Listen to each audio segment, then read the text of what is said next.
ధైర్యంగా ముందుకు నడిచేలాగా చేస్తున్నది మనందరము.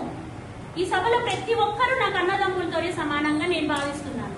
ఎందుకంటే మీరు ఈ రోజు ఒక ఆడపిల్ల వెళ్తుంది అన్న ఒక అభిప్రాయంతో ఇంతసేపు వెయిట్ చేసి మీ కాలాన్ని వెచ్చించి మీరు కోట్లు ఇవ్వాల్సిన అవసరం లేదు. మీ టైంని కేటాయిస్తున్నారు అంటే అదే ఒక 100 కోట్లకు సమానం నా అభిప్రాయంలో.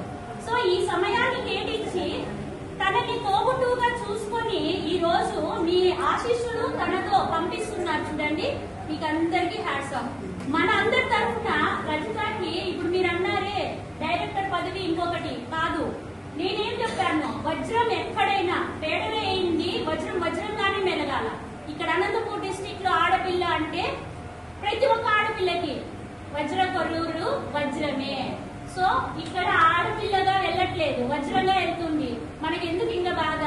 మన వజ్రం అక్కడ పేడ ఉంది అనుకోండి, కడిగేసుకుని మెరుస్తుంది. తప్పేంటి?